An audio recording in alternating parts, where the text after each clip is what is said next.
जो अपना किसी का नहीं हुआ वो जनता का क्या होगा। आपकी बात तेजस्वी सरकार और यार फालतू बात मत करो यार, तुम्हारे से है क्या भाई, पुलिस पकड़ेगा लेके चल जाएगा।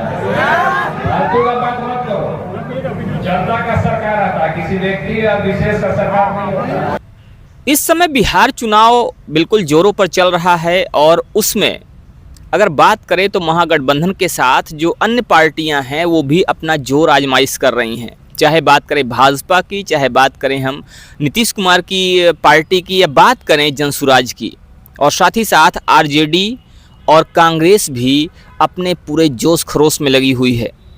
लेकिन इसी बीच कई सारी ऐसी चीज़ें दिखाई पड़ रही हैं जो एक विरोधाभास की तरह हैं।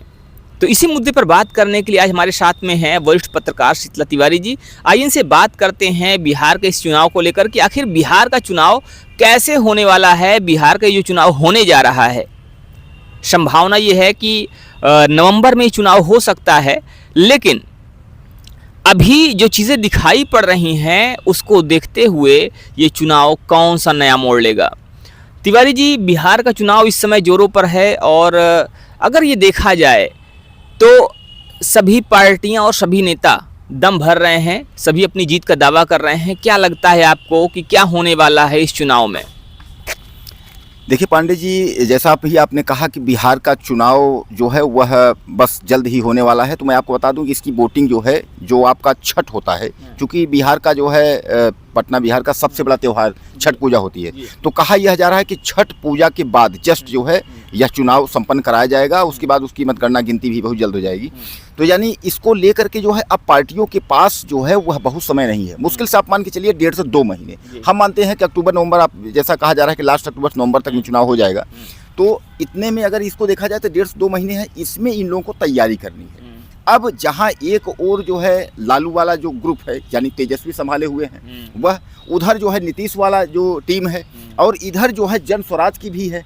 अब कहा यह जा रहा है कि इसमें जो है कुछ जो पार्टियां हैं जो इंडिया गठबंधन आप लेकर के चल रहे हैं, आपने देखा कि फिर राहुल गांधी भी जो है वहां पहुंचे, और राहुल गांधी की जो पद यात्रा है वो तो हो ही रही थी। अब उसी में शामिल जो है अखिलेश यादव भी वहाँ जो है दम भर रहे हैं, अखिलेश यादव भी पहुँच गए हैं।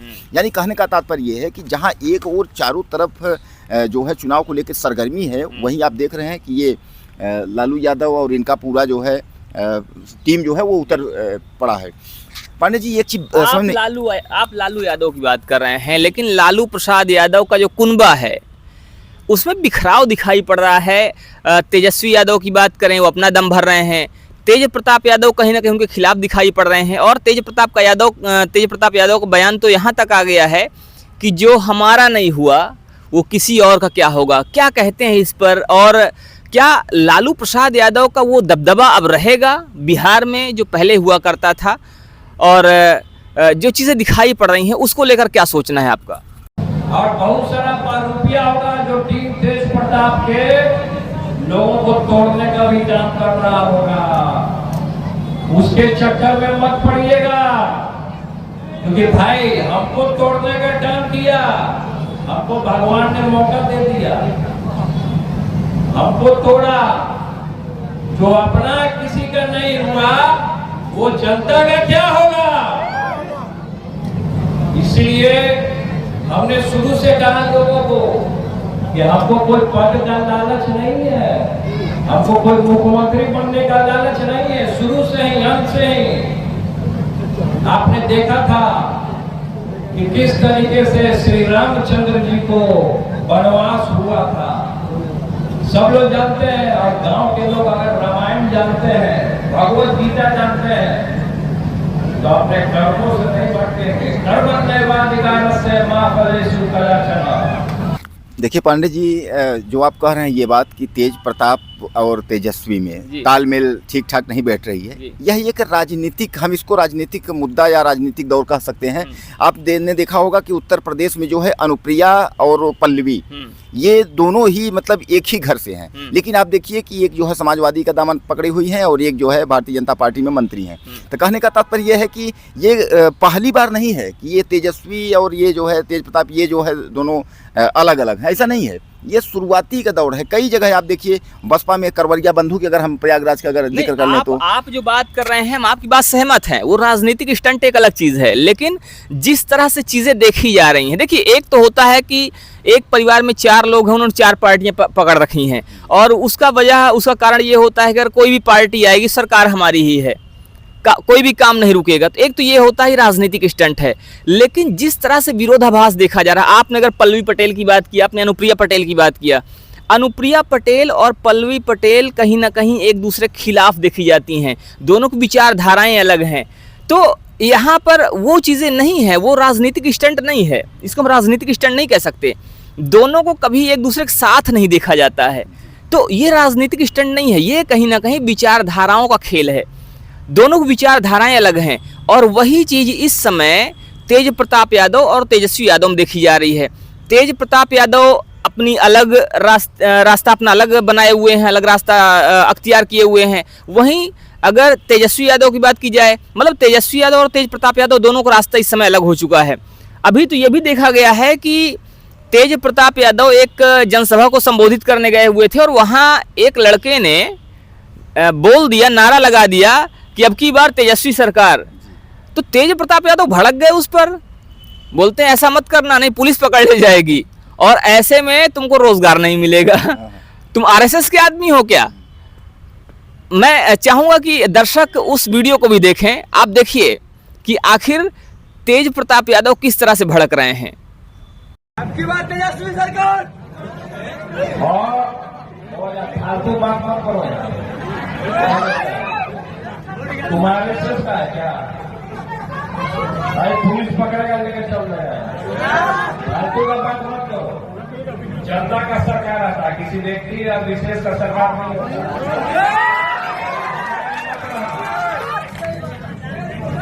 जो घमंड में रहेगा वो जल्दी गिरेगा, और सही में अगर नौटंकी करोगे तो रोजगार नहीं मिलता। तो नौटंकी में रहोगे तो रोजगार नहीं मिलेगा। लेकिन मीडिया में भी आरएसएस का भी चैनल इसमें घुसा हुआ हो सकता है, मेरे खिलाफ देखा। तो इस वीडियो को लेकर आपका क्या मानना है? क्या आपको लगता है कि राजनीतिक स्टंट है या वास्तव में एक मनमुटाव की स्थिति बन चुकी है अब तक? देखिए पांडे जी, कुल मिला करके जो है वो तेज प्रताप जो है वह बहुत कलाकार आदमी है और उनके बारे में हम एक आपने शायद वीडियो देखा होगा कंगना रनौत का, जब इंटरव्यू जो है चित्रा त्रिपाठी उनसे लेती हैं तो उसके बारे में पूछती हैं तो कहते हैं कि कंगना रनौत शायद हमको देख करके जो है वो राजनीति में आई है और ये कहते हैं कि हम उनके प्रशंसक हैं, बहुत बड़े प्रशंसक हैं। और फिल्म करियर को लेकर के भी बात किया गया तो उन्होंने कहा कि उनकी सारी फिल्में हम देखते हैं, यानी कहीं ना कहीं जो है हमारा उनसे काफ़ी। तो कहने का मतलब ये है कि ये तेज प्रताप और तेजस्वी हैं तो दोनों भाई भाई, लेकिन जहाँ तक अगर राजनीतिक अगर बात को लेकर के अगर जिक्र किया जाए तो इसमें ज़मीन आसमान का मतलब फ़र्क एक तरीके से, क्योंकि तेजस्वी जो रास्ता चल रहे हैं पांडे जी, ये कहीं ना कहीं जो है लालू के रास्ते पर हैं, मतलब जहाँ तक हमारी मतलब सोच है। बाकी जनता हमारे दोस्त भाई लोग बताएंगे कि क्या सही है क्या गलत है, लेकिन जहाँ तक है जो तेजस्वी का जो जनाधार है और तेजस्वी की बोली भाषा है, जिस कदर से उनकी मेहनत है, तो हम तो शायद वहाँ ये देख रहे हैं कि बिहार में इस समय अगर लड़ाई की अगर बात किया जाए तो सब में तेजस्वी या फिर जन स्वराज यही। हालांकि जन स्वराज जो है पांडे जी भारी पड़ रहा है वहाँ, जन स्वराज जो पीके का जो ये उनको प्रशांत कुमार का, इनको मैं देख रहा हूँ कि जहाँ भी अगर हो रहा है तो जन स्वराज की जो दल है वो ज़्यादा दिख रही है। लेकिन उम्मीद या मतलब जहाँ तक हमारी सोच है पांडे जी, तो सरकार जो है बहुमत में किसी की बनेगी नहीं वहाँ। आपको क्या लगता है? देखिए अब यहाँ पर जो मुद्दा है ना वो त्रिकोणीय होता हुआ दिखाई दे रहा है। एक तरफ महागठबंधन है जिसमें कि लालू प्रसाद यादव की पार्टी या ये कहा जाए तेजस्वी यादव की पार्टी है, कांग्रेस है उसी में, और उसी में जो अन्य छोटे दल हैं वो हैं। दूसरी तरफ एनडीए है जिसमें कि नीतीश कुमार हैं और नीतीश कुमार के साथ ही भाजपा भी उसमें शामिल है, अन्य छोटे दल जो भी होंगे वो हैं। वहीं तीसरी अगर पार्टी की बात करें जो इस समय पिछले कुछ महीनों में बहुत तेज़ी से उभरी है, वो है प्रशांत किशोर की पार्टी जनसुराज। आज देखा ये जा रहा है कि जनसुराज का जो नारा है वो बच्चा बच्चा और जो अनपढ़ हैं वो भी जनसुराज का नारा बुलंद कर रहे हैं और लोगों को विश्वास हो गया है। कहीं ना कहीं प्रशांत कुमार की बातों पर कि अगर अब कोई बिहार का और बिहार वासियों का भला कर सकता है तो जनसुराज है, क्योंकि लोगों ने सबको देख लिया है। लोगों ने एनडीए को भी देखा है, लोगों ने लालू प्रसाद यादव की पार्टी को भी देखा है। लोग तो जंगल राज तक की बात कर रहे हैं कि लालू प्रसाद यादव का जो समय था वो जंगल राज था। अपने अपने हिसाब से लोग बात कर रहे हैं। अभी एक महिला, आपने देखा होगा, वीडियो वायरल हुई थी, वो महिला कह रही थी कि जब लालू प्रसाद यादव का समय हुआ करता था तो किसी पत्रकार की हिम्मत नहीं होती थी कि उनके खिलाफ बोल दे, उसको तेजाब से जला दिया जाता था। किसी ऑफिसर की हिम्मत नहीं होती उनके खिलाफ बोलने की। तेजस्वी यादव उस लालू यादव के बेटे हैं जिसने बिहार को जंगल राज दिया। तेजस्वी यादव उस लालू यादव के बेटे हैं जिनके राज में कभी महिलाएं सुरक्षित नहीं रही। तेजस्वी यादव उसी लालू यादव के बेटे हैं जिनका सरकार ही अपहरणकर्ता चलाते थे, जिनका सरकार ही गुंडा मवाली चलाया करते थे। तेजस्वी यादव उसी लालू यादव के बेटे हैं जहां सच लिखने पर पत्रकारों को तेजाब डाल के दिन दहाड़े दौड़ाकर जला दिया जाता था। तेजस्वी यादव उसी लालू यादव के बेटे जिनके राज्य में कभी आईएएस की पत्नी सुरक्षित नहीं रही। चंपा विश्वास कांड आपने सुना हो। तो इस तरह से उसे इसीलिए जंगल राज कहा जाता है। और वर्तमान में चूंकि लोगों ने सबको देखा हुआ है और इसीलिए वर्तमान में सिर्फ और सिर्फ एक ही उम्मीद किरण उनको दिखाई दे रही है और वो है जनसुराज। तो इसीलिए जनसुराज को लेकर लोगों में एक विशेष भाव भी है और लोग लगातार जनसुराज को लेकर आश्वस्त भी हैं कि हाँ, जनसुराज आएगी तो बेहतर काम करेगी, और इसीलिए लोग अपने अपने हिसाब से बात कर रहे हैं। तिवारी जी, देखा ये भी जा रहा है कि अभी इस समय जो लोग, जो लड़के आरजेडी का झंडा उठाने जा रहे हैं वो भी मजाक कर रहे हैं। उनसे पूछा जा रहा है कि भाई आप किस पार्टी के हो, तो कहते हैं हम किसी पार्टी के नहीं हैं, हम तो सिर्फ इसलिए चले आए कि ये झंडे में जो पाइप लगा हुआ है प्लास्टिक का, इसकी कीमत 100 रुपये है, और अगर हम खड़े रहेंगे तो क्या फ़र्क पड़ता है, कम से कम ये 100 रुपये का हमें पाइप तो मिल जाएगा। अभी हम यहाँ से जैसे ही मौका मिलेगा हम चले जाएंगे। तो यहाँ तक भी बातें हो रही हैं। इधर सुनिए तो, आप झंडा किस लिए पकड़े हैं, कौन पार्टी से हैं? हम भाई कोनो पार्टी से नहीं थी, सीधा बात बा। हम झंडा ये सब पकड़ लेवानी कि हमारी मजबूरी बा, काहे से 100 रुपये का माल बा, ऊपर में झंडा न रहता, नीचे देख लो 100 रुपये का माल बा। भाई लो देखो, पीछे देख लो, पकड़ ले बा लो, लहरावता लो, क्या मिली हमारा आंकड़ा के कोनो मिलान करा भाई, लेके सीधे घरे जाएगा। दिखा दो, पीछे दिखा दो भाई। देखिए कितना लोग झंडा पकड़े हुए हैं, और आप देख सकते हैं इधर घोड़ा भी है, लेकिन ये झंडा नहीं, ये लेकर पाइप जाने वाला है। आपको क्या लगता है कि ये जो चीज़ें हो रही हैं, चीज़ें जो दिख रही हैं, ये कितना आरजेडी और जो इनकी सहयोगी पार्टी उनको आगे ले जाने वाली हैं? पंडित जी, अभी आपने जो मुद्दा ये कहा कि जन स्वराज से लोगों को एक आस जगी है, यह कहीं ना कहीं बिहार के ज़्यादातर जो लोग हैं, महिलाएं, लड़के, बच्चे, क्योंकि बिहार में सबसे बड़ी जो मतलब बीमारी है एक तरीके से आप मान के चलिए, वो है पलायन की। पलायन यानी बिहार के लोग जो है अगर कहीं दूर दूर, मतलब आपने देखा होगा कि देश के किसी भी कोने में, महाराष्ट्र, गुजरात, कहीं भी अगर आप जाएंगे वहाँ आपको बिहार के निवासी जो है मिल जाएंगे, और कम पैसे में काम करते हुए मिल जाएंगे, क्योंकि भूखमरी, बेरोजगारी सबसे ज़्यादा जो है चरम सीमा पे। अब वहाँ जो है काफ़ी दिन, जैसा मैं आपको बताया कि लालू यादव, आप बताए कि लालू यादव ने वहाँ सत्ता संभाली, लालू यादव के समय में। उसके बाद जो है लालू नीतीश, मतलब यही जो है इर्द गिर्द जो है, जैसे आपका उत्तर प्रदेश में सपा बसपा घूमता रहा, वही जो है नीतीश और लालू के इर्द गिर्द जो है सरकारें घूमती रही। लेकिन अब लोगों को ये लगा कि किसी ने ऐसा कुछ जो है दिखाया नहीं। अब जनस्वराज के जो प्रशांत हैं, यह साफ तौर पर इन्होंने कहा हम पलायन भी रोकेंगे, हम रोजगार भी देंगे, हम नौकरी भी देंगे।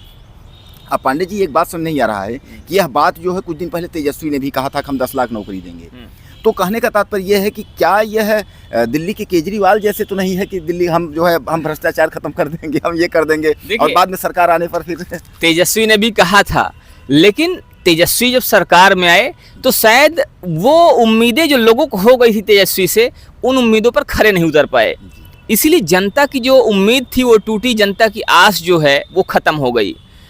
अब जब प्रशांत किशोर आते हैं, क्योंकि प्रशांत किशोर पार्टी अभी तक आई नहीं है सत्ता में, प्रशांत किशोर पहली बार आए हैं।